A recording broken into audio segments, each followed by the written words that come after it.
Right now, as you watch this video, a 7-year-old boy in Pyongyang is collapsing from malnutrition, while medicine sits unused, just floors away reserved only for the elite.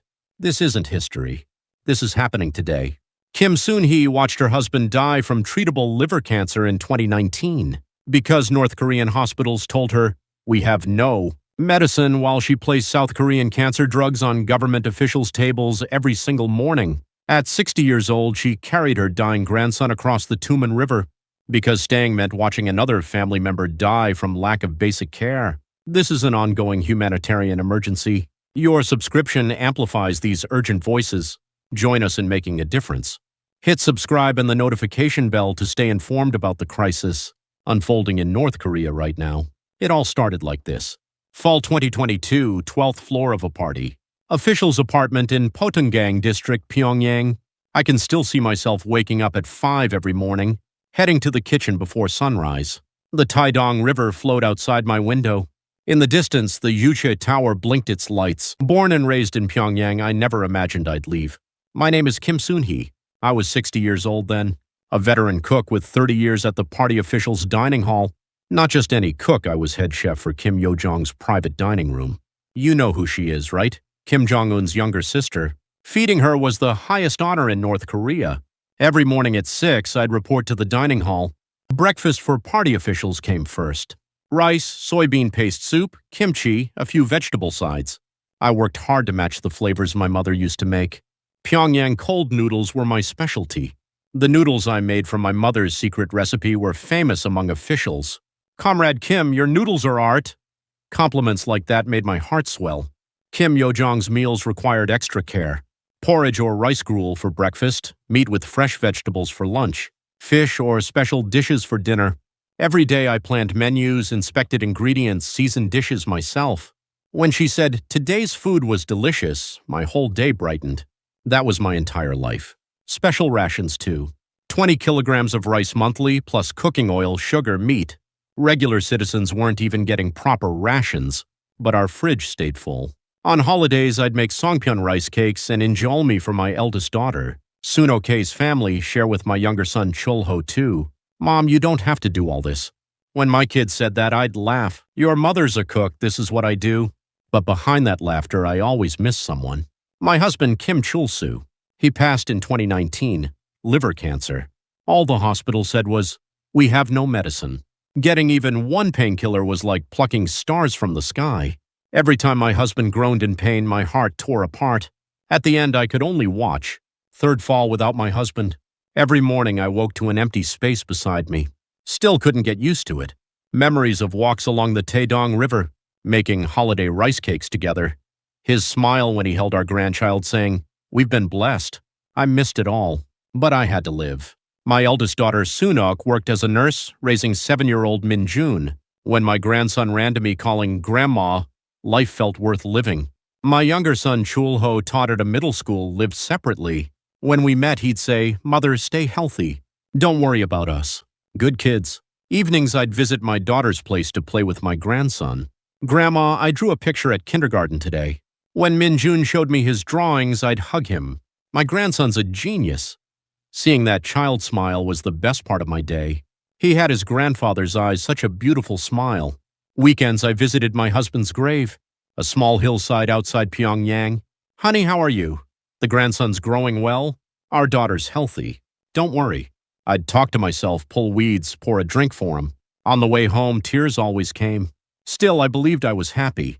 Working as a cook in Pyongyang, receiving special rations, raising my grandson, I thought this was a blessing. My mother always said, "Soon-hee, being born in Pyongyang is a great fortune. You should be grateful." Yes, I was grateful. But sometimes strange thoughts came. Looking at the ingredients going to Kim, Yo-jong's table, South Korean chocolate, foreign canned goods, specially imported fruits. Where does all this come from? I was curious but couldn't ask. Wasn't supposed to know. One day I saw a medicine bottle on her table, written in South Korean script. That moment I thought of my husband. If we had medicine like this, could he have survived? My heart sank, but I quickly pushed the thought away. Couldn't doubt the system. That's how fall 2022 deepened. Leaves turned red, fell, winter approached. I still woke at 5 and headed to the kitchen, made Pyongyang cold. Noodles, held my grandson. I believed ordinary life would continue, but that was my last ordinary fall. I had no idea everything was about to change. How could I forget that day? One cold morning in December 2022, I was preparing Kim Yo-jong's table when I noticed a box in the corner of the kitchen labeled as South Korean health supplements. I was just a cook, no reason to look closely at such things. But that day it kept catching my eye. Medicine bottles sat beside the box. Vitamins, supplements, medicines I didn't recognize. All written in Korean, but not North Korean script. South Korean products easy to tell. What is all this? I wondered, but kept working as if I hadn't seen anything. During lunch prep, another cook, Comrade Kim, approached quietly. Soon he, that medicine. She pointed at the bottles. South Korean cancer drugs for the vice director. Very expensive, I heard. The words hit me like a hammer. Cancer drugs. That phrase pierced my chest. 3 years since my husband died of cancer. Remember what the hospital doctor said. Comrade, we have no cancer drugs. Even if we did, regular citizens wouldn't get them. Hearing that felt like the sky was falling. My husband held on for 3 more months, then died. At the end, he hurt too much to scream, just moaned. He squeezed my hand, tears flowing. Honey, I'm sorry. I can't do anything for you. When I said that, my husband shook his head. Not your fault. Those were his last words. And now, before my eyes, South Korean cancer drugs. Medicine destined for Kim Yo-jong's table. My hands shook. The ladle I was holding felt heavy. Comrade, you okay? The cook beside me asked, but I couldn't answer. Just said, yeah, I'm fine, and turned away. But I wasn't fine. Not at all. That evening at home, I couldn't stop thinking about it. The bed where my husband lay sick, nights spent nursing him, searching markets for any medicine. Everything came flooding back. If we'd had that medicine then, could my husband have lived? My eldest daughter, Soon-ok, came home from work. A nurse she knew hospital conditions well. Mom, what's wrong? You look pale. She asked with concern. After hesitating, I asked quietly, Soon-ok, South Korean cancer drugs. Are they effective? My daughter's face hardened. Mom, where did you hear about that? Nothing, just curious. I fumbled. She sighed. Mom, our hospital doesn't have medicine like that. Even if it did, regular people couldn't. Why are you suddenly asking? Just thinking about your father. When I said that, my daughter's eyes reddened too. Mom, it's okay. Go to bed. I couldn't say more. That night I couldn't sleep. My husband's face kept appearing. Honey, I'm sorry. If you'd been born into privilege, you could have lived. You died because you married someone ordinary like me. I muttered alone. About a week later, cookies appeared on Kim Yo-jong's table. South Korean chocolate cookies with fancy packaging. In 30 years cooking in Pyongyang, I'd never seen anything like it. Is this from South Korea too? A nearby staff member nodded. Yes, specially imported. Looking at those cookies reminded me of something else. My grandson Minjun saying, Grandma, I want cookies. Rations had been cut off long ago, even getting children's snacks wasn't easy. Corn cookies from the market were all we could manage. Too expensive to buy often at that. Here, cookies like this go on the table every day. The thought was crushing. At lunch, eating my meal, I overheard other cooks talking. Is it true South Korea is prosperous? How would we know? But looking at the goods that come here, shh, don't talk about that. I was curious too. What was South Korea really like? We'd always been taught South Korean puppets are American colonial slaves. Starving to death, beggars fill the streets, we heard. But looking at the goods coming here, it seemed completely different. One day walking home from work, an old woman had collapsed on the roadside. She'd fainted from hunger. A child who looked like her grandchild was crying beside her. Grandma, get up, Grandma, my heart broke. I pulled bread from my bag and gave it to the grandmother. From special rations. As she ate the bread, tears flowed. Thank you, comrade. Thank you so much. Watching her, I felt ashamed. Every day I put food on Kim Yo-jong's table, received special rations, kept my fridge full, while on the street a grandmother collapsed from starvation in the same Pyongyang. At home, I looked in the mirror. A 60-year-old grandmother stared back. What have I done for 30 years? Who have I been cooking for? I asked myself. No answer came. That night, I sat before my husband's portrait. Honey, what do you think? Have I lived wrongly? I asked, but the husband in the photo just smiled. Something deep inside began to crumble. Things I'd believed for 30 years, things I'd been proud of, they shook. We learned we lived in the greatest country. Is it true? Doubt grew. But I still wasn't certain. Just a strange feeling. No, I'm thinking wrong. Can't doubt the system. I tried to reassure myself. But that was the beginning. A small seed of doubt began sprouting in my heart. My husband's death felt unjust. The collapsed grandmother made me angry. The South Korean medicine on Kim, Yo-jong's table haunted me. Is this normal? Is this right? That question wouldn't leave my mind. The nightmare started in early 2023. We knew something called COVID was sweeping the world. But North Korea was different. The borders sealed completely. Goods from China stopped. Markets closed too. At first, it'll be temporary, we thought. But 1 month passed, 2 months, 3 months, the situation didn't improve. It got worse. Special rations started shrinking. Before, 20 kilograms of rice came now reduced to 10. No meat at all. If party dining hall cooks are getting this, how are regular citizens surviving? I worried. At home, my grandson Min-jun waited. "Grandma, I'm hungry," a 7-year-old saying that several times a day. My eldest daughter, Soon-ok, working as a nurse, couldn't eat properly. Hospital meals had stopped. "Min-jun, just wait a little. Grandma will get corn tomorrow." I'd comfort him like that, but my heart was tearing. My grandson's face grew thinner. His cheeks hollowed, only his eyes looked big. One day, Soon-ok came home crying. "Mom, a child died of malnutrition at the hospital today. Only 5 years old." My daughter sobbed in my arms.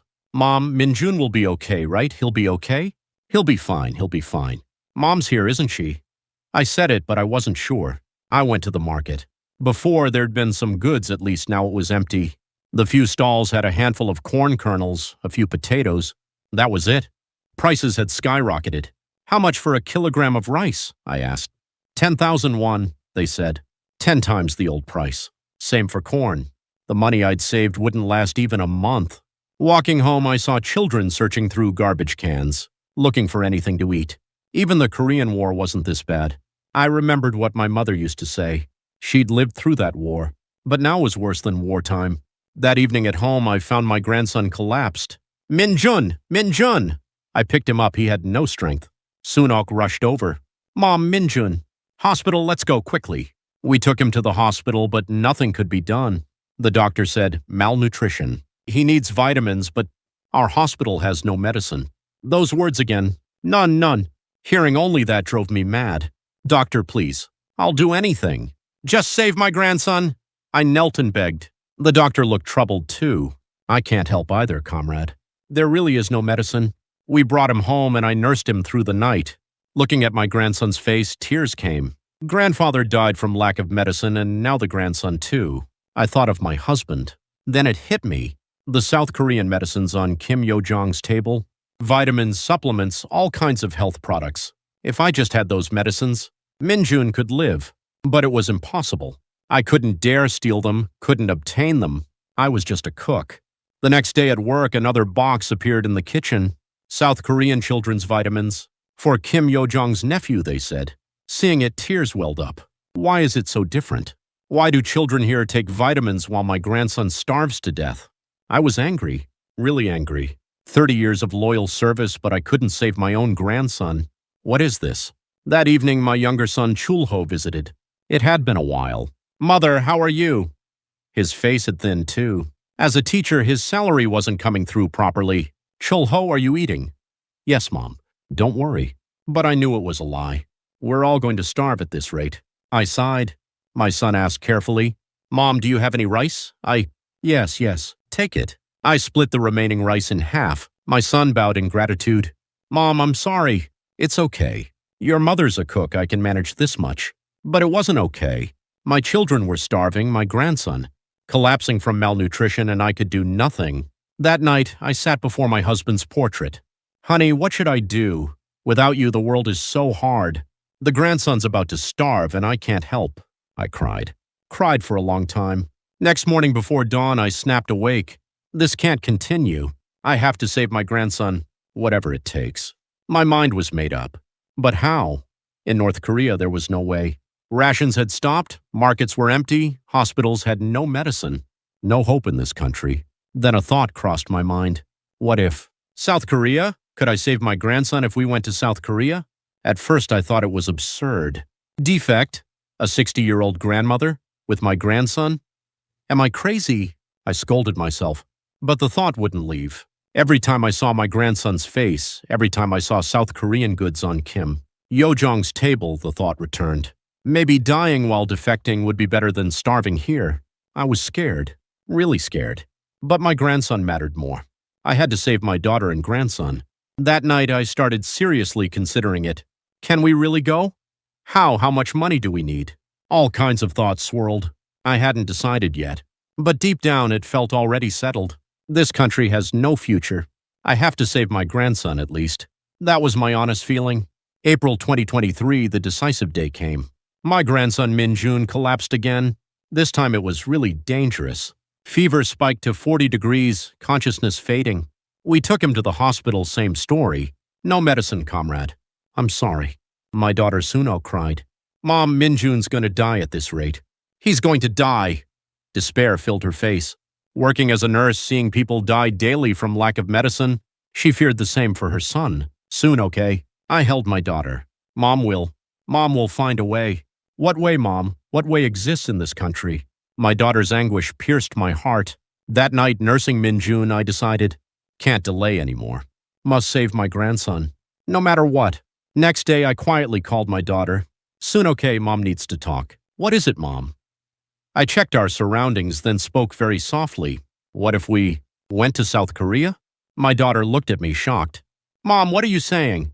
I'm serious. Only way to save Min-jun. Sunoke shook her head. Mom, think clearly. Defect? Us? You're 60, I'm a nurse, Min-jun's 7. How? Still have to go. Stay here, we all die. My daughter's face hardened. After thinking a long time, she asked, Can we really go? Mom will find a way. I've saved money. Truth was, I'd been saving for years. After my husband died, preparing for emergencies. As a party dining hall cook, I received special rations, sold leftover food, saved quite a bit. About $1,000 in Chinese currency. Mom, what about Chulho? What about my brother? My daughter asked.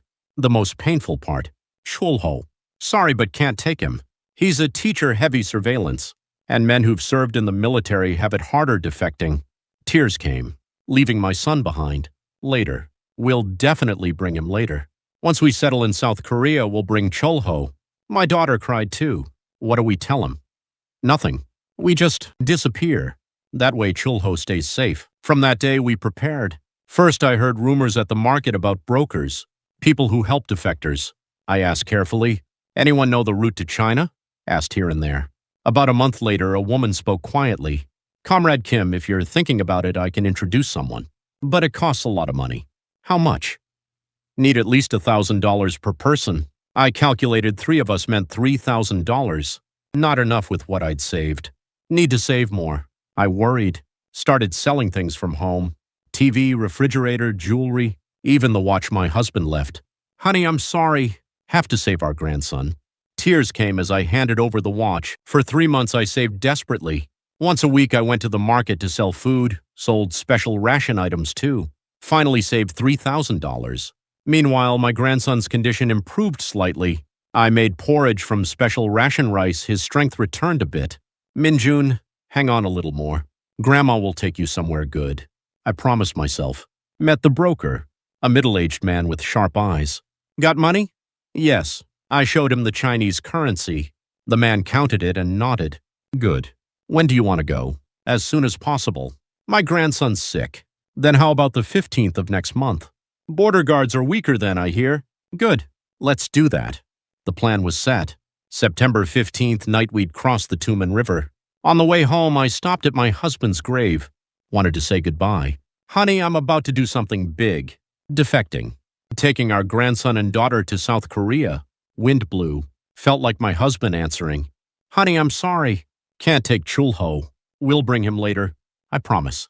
Tears streamed down. If only you'd had South Korean medicine, you could have lived. But now I have to save our grandson at least. Watch over us from the next world. I bowed and stood up, didn't look back.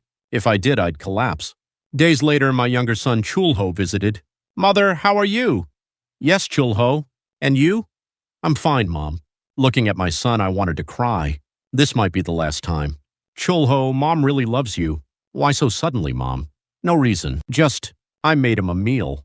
The best food I could make. Pyongyang cold noodles, kimchi, vegetable sides.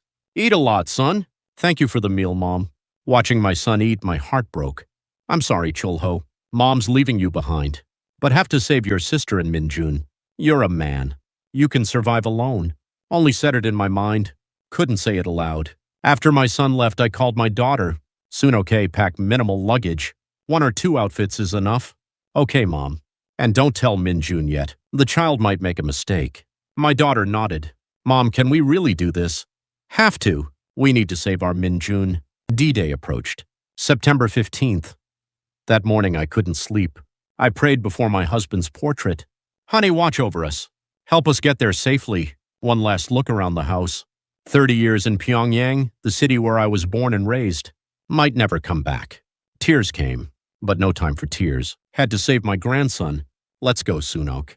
Minjun, we're heading to a new world. Even saying that, I trembled. Really scared. But I held my grandson's hand tight. Grandma will protect you, no matter what. A 60-year-old grandmother's final adventure had begun. Night of September 15th, 2023, we headed to the meeting point. Pyongyang to North Hamgyong province took a full day by train. The broker got us tickets. Made fake visit certificates, too. On the train, my grandson Minjun asked, Grandma, where are we going? Yes, Minjun. Going to Grandma's hometown. Nice fresh air there. I lied. Couldn't tell the child the truth. My daughter Sunok sat quietly, face tense. We spent the night on the train. No way I could sleep. Outside the window, dark North Korean land passed by. Might never see this again. Wanted to cry but held it in. Next afternoon, we arrived in Huryong. The broker waited at the station. You here? Yes, follow me. Quietly. We followed the broker to an outskirts village. A small house where we hid until evening. Other defectors were there too. A young couple, a middle-aged man, a woman around 20, all with tense faces. We leave at 11 tonight. Rest until then, the broker said. My grandson said, Grandma, I'm hungry. I pulled out corn cakes I'd brought. Eat a lot, Minjun. Tonight will be hard. The child munched the cakes, not understanding what I meant. My daughter squeezed my hand. Mom, I'm scared. Me too, soon, okay? But we have to save our Minjun. We held hands and prayed to my husband too. Honey, help us, please. 11 at night, departure time came. The broker gestured. Time to go. No sounds, follow closely. Get separated, can't find you. Understood. Everyone nodded. We walked through pitch darkness. A mountain path. Nearly tripped on rocks but held it in. Carrying my grandson on my back. A 7-year-old isn't heavy, but for a 60-year-old body, it was tough. Grandma, is it hard? Minjun whispered. No, it's fine. Need to be quiet. The child buried his face in my back. After maybe an hour, the broker stopped. See that? That's the Tumen River. Cross that river, it's China. In the darkness, I heard water flowing. My heart pounded. Finally, this is the most dangerous part. Border guards patrol. When I signal, run. Run to the river. Got it? The broker said sternly. Everyone nodded. My hands shook. My daughter gripped my clothes too. The broker scanned the area. After waiting a long time, he raised his hand. Now run! We ran. A 60-year-old grandmother carrying her grandson, running. My legs trembled, but I ran desperately. Behind me, I heard my daughter following. Stop there! Suddenly a shout. Guards. We'll shoot. Stop! Keep running! The broker yelled. Gunshots rang out. Bang, bang, my ears rang. Mom! My daughter screamed behind me. Soon okay. No time to look back. I ran forward. The river was close. Barbed wire. The broker cut it with pliers. Quick, get through. One by one, we squeezed through. My turn came. I pushed my grandson through first, then squeezed through myself. The wire tore my clothes, my hands bled, but no time to care. Finally reached the riverbank. The water was ice cold. September, the weather was cold. Get in, hurry, the broker urged. I dipped my foot in the water. Wow, really cold. My teeth chattered. Holding my grandson tight, I went in. Water rose to my knees, my waist. Grandma, I'm scared. Minjun burst into tears. Don't cry, Minjun. Grandma's here. It's okay, it's okay. I comforted the child as I walked. Water reached my chest. Couldn't breathe. I lifted my grandson higher. Minjun, don't let go. Hold tight. Yes, Grandma. My foot slipped. Almost fell in the water. Ah, a sound escaped. A young man beside me grabbed my arm. Grandmother, be careful. Thank you. I barely regained balance. Walked again. One step, one step, one step. Squeezed out my last strength. Behind me, my daughter's voice. Mom, I'm here. Soon okay. Relief. My daughter was following safely. Midway across the river, my leg cramped. Ah! Almost screamed. Held it in. Gritted my teeth and held it. Just a little. Little more. My grandson hugged my neck tight. Grandma, I love you. Hearing that, tears came. Grandma loves you too, Minjun. Really loves you. Finally reached the opposite bank. The moment I came out of the water, I collapsed. No strength left. My whole body soaked and shivering, legs gave out, gasping for breath. We did it. We did it. The broker said, Congratulations. This is China. China. We'd escaped North Korea. My daughter collapsed beside me. We held each other and cried. Mom, we did it. We did it. Yes, soon okay. We did it. My grandson cried too. Grandma, where are we? Yes, Minjun. We've come to a new place. It's okay now. But we weren't safe yet. The broker urged us. No time for this. Chinese police could come. Move quickly. I stood up in my wet clothes. My daughter carried my grandson. I staggered forward. We walked mountain paths for maybe another hour. A small house appeared. Rest here. Change clothes and warm up, the broker said. We went inside. A stove, dry clothes prepared. Changed clothes and sat by the stove, holding my grandson shivering. We survived. We survived. It finally felt real. That night before sleep, I thought of my husband. Honey, we crossed safely. The grandson's safe too. You protected us, didn't you? Thank you. A 60-year-old grandmother carried a 7-year-old grandson across the Tumen River. Still couldn't believe it. But we did it. Really did it. But this was just the beginning. A longer journey still lay ahead. Chinese soil, but not freedom yet. Next morning when I woke, my whole body ached from yesterday's river crossing. For a 60-year-old body, that was too much. But we survived. My grandson, my daughter, everyone safe. The broker brought breakfast. Chinese bread and milk. Eat. Starting today, you'll hide here for about a month. A month? Yes. North Korean intelligence searches the border area. Have to wait until things calm down. My grandson Minjun's eyes widened at the bread. Grandma, what's this? It's bread. Try it. The child took a bite, eyes sparkling. It's good. A taste he'd never had in North Korea. My daughter Sunok ate bread with tears flowing. Mom, we really got out, right? Yes, soon okay. We got out, but couldn't relax yet. This was China. We were illegal residents. On the third day, the broker moved us to another house. This is safer. A Korean Chinese grandmother's place. She's helped many defectors. We arrived at the new house. The door opened and an elderly woman appeared. Looked about 70. Come in. You've suffered, haven't you? Her accent sounded part North Korean, part Chinese. Thank you, grandmother. I bowed. The grandmother took my hand. We're all Korean people, aren't we? Come in. Inside was warm. Good heating, smells of food. You must be hungry, eat. The grandmother set a table. Kimchi stew, rice, side dishes, foods we couldn't dream of in North Korea. Grandma, can we really eat all this? My grandson asked. The Korean Chinese grandmother smiled. Of course, eat a lot. This old lady made it for you.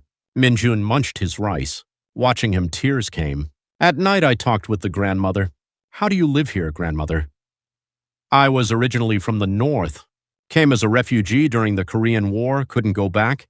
So I settled here. The Korean War. That war split our people. You must miss your hometown, grandmother. Of course I do. But what can I do? No one I know left in my hometown. This became my home. The grandmother sighed. Still, helping young people like you is my joy. Can't stand by when people of the same blood are suffering. Thank you so much, grandmother. I bowed again. The grandmother held my hand. No need to thank me. We have to help each other. Who else would help us?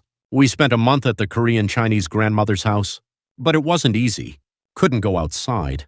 Chinese police were cracking down on defectors. Get caught, they'd send us back to North Korea. That would be the end. Never go outside.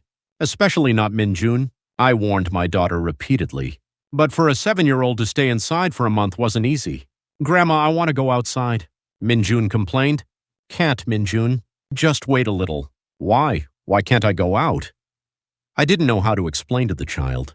One night, sounds came from outside. Chinese police were searching houses. The Korean Chinese grandmother rushed us to the basement. Hide here. Absolutely no sounds. The basement was cramped and dark. I held my grandson tight, held my breath, footsteps above. Heard Chinese voices too. My grandson trembled with fear. Shh, Minjun. Quiet. Maybe an hour passed. The grandmother opened the basement door. They're gone. That was close. We barely came up. My whole body was drenched in cold sweat. How long do we have to do this? My daughter sighed. I felt lost too. How much longer until South Korea? I asked the broker. When can we go? Wait 1 more month. Working on the route. Through Laos to Thailand. So 2 more months? Can't help it if you want to go safely. Waiting was so hard, especially when my grandson suddenly got a fever, thought we'd die. Malnutrition symptoms appeared again like in North Korea. The Korean-Chinese grandmother bought medicine. Give him this, he'll be okay. Chinese medicine, it really worked. Fever went down in a day. Grandmother, thank you so much. How can I repay this kindness? What kindness? We help each other. That grandmother saved us. Gave us food, bought medicine, hid us when dangerous. A real benefactor. About a month and a half later, the broker came. Ready. Leave the day after tomorrow. Where? Bus south to Laos. Finally, departure day approached.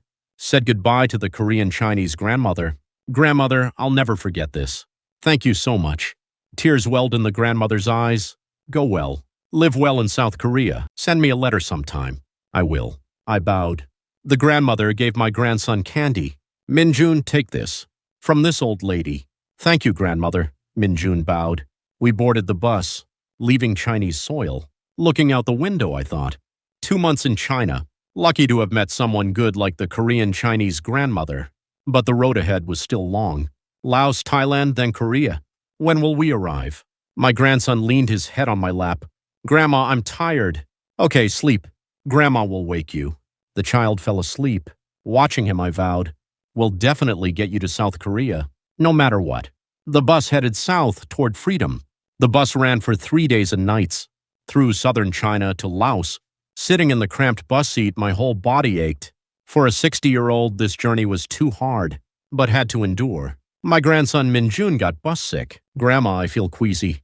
Hang on a little, Minjun. We'll arrive soon. I opened the window to let him get air. My daughter Sunok looked exhausted too. Mom, are you okay? Yeah, I'm fine. You? Me too. But we were both struggling. The journey was too long. We arrived in Laos. The broker took us to a small inn. Rest here for 2 days. Then we go to Thailand. Lay down on the inn bed. First proper bed in days. A groan escaped. Felt like my whole body was melting. My grandson got a fever again. Grandma, I'm hot. Minjun? His forehead was burning. Sunoke rushed to get a wet towel. Mom, Minjun. It's okay. Medicine and rest will help. But inside I was anxious. The journey was so hard, could the child hold on? Next day, the fever rose higher, up to 40 degrees. This is bad. I told the broker. Need to take him to a hospital. Can't. Identity check means it's over. But my grandson might die. The broker looked troubled.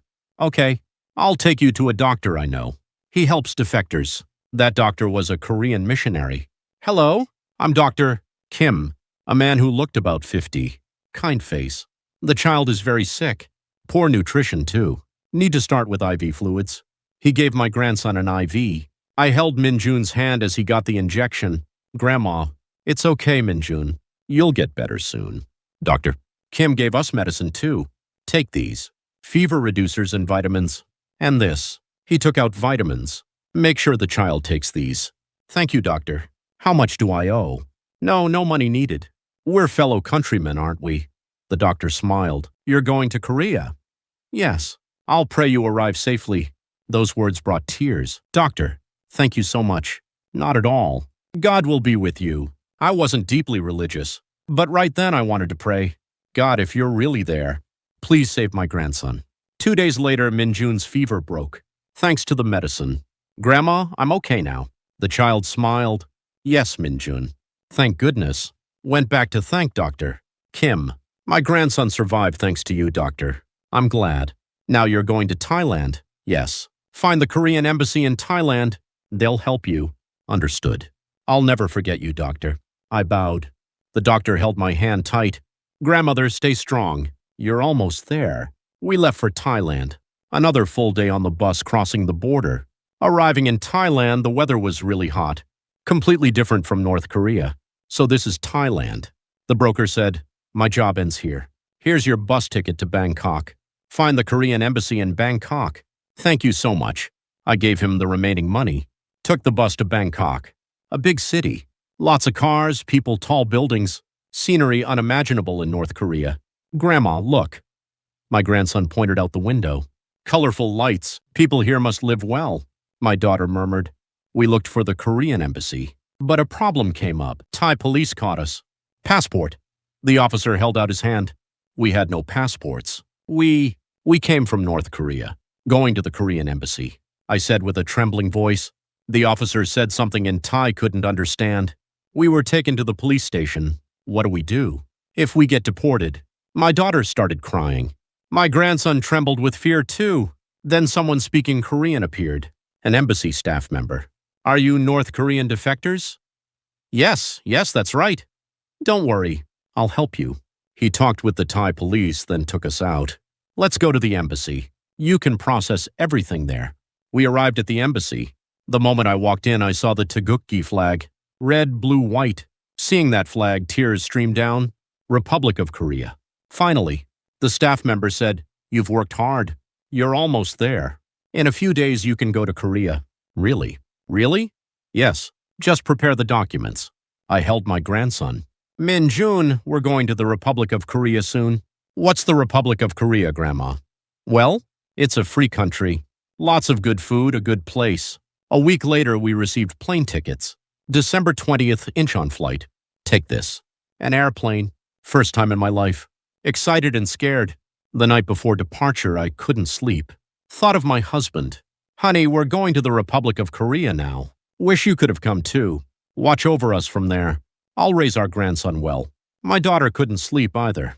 Mom, I'm thinking about my brother. Is Chulho okay? Of course he's fine. We'll bring him later. Yes, Mom. Finally, December 20th, 2023. Went to the airport. Saw an airplane for the first time. That thing flies in the sky? Amazing. My grandson's eyes went wide. Grandma, we're getting on that? Yes, Min-jun. We boarded the plane. When we sat, a flight attendant came and fastened our seatbelts. Have a comfortable flight. In Korean, really Korean. The plane took off. Bangkok got smaller outside the window. We're really going. I squeezed my daughter's hand. 4 hours later, the captain's announcement came. We'll soon arrive at Incheon Airport. Incheon, Republic of Korea. Finally, tears wouldn't stop. December 20th, 2023, 4 p.m., Incheon Airport. How could I forget the moment? The wheels touched the runway. With a thud, the plane landed. Welcome to the Republic of Korea. The announcement came. Republic of Korea. Hearing those words, tears burst out. My daughter Sunok cried. My grandson Min-jun cried too. Passengers next to us looked, but I didn't care. We did it. 3 months from Pyongyang to Incheon, we'd arrived. We got off the plane. The airport was so big and clean. Facilities unimaginable in North Korea. Grandma, this is really big, Min-jun said with sparkling eyes. Went to immigration. A Ministry of Unification staff member was waiting. You're defectors, right? Welcome. You've worked hard. He offered a handshake. Taking his hand, tears came again. Thank you. We went outside the airport. Cold December winter, but warmer than North Korea. Come on, get in the car. I'll take you to Hanawon. The staff member said. Hanawon. I'd heard it's where defectors get settlement education. We'd learn about life in South Korea for 3 months. We took the car on the Gyeongbu Expressway. Maybe an hour passed. The car stopped at a rest area. Use the restroom. Get drinks too. The staff member said.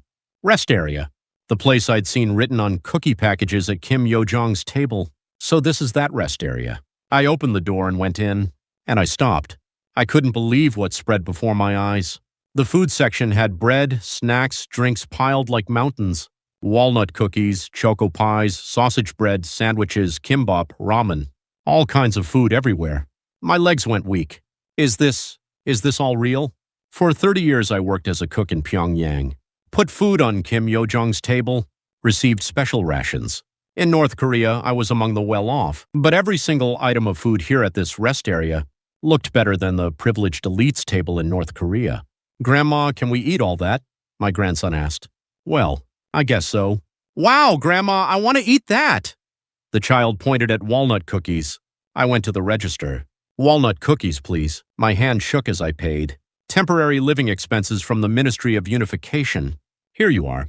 The woman smiled as she handed them over. A bag of walnut cookies. Something that only went on Kim Yo-jong's table in North Korea. Here, anyone could buy it at a rest area. I gave it to my grandson. Minjun, try it. The child took one out and bit into it.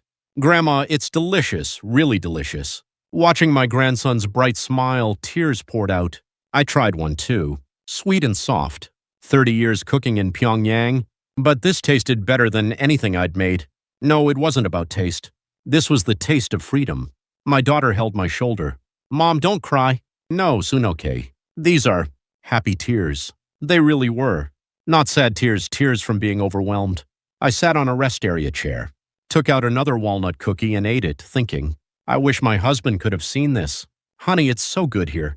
Even rest areas overflow with food like this.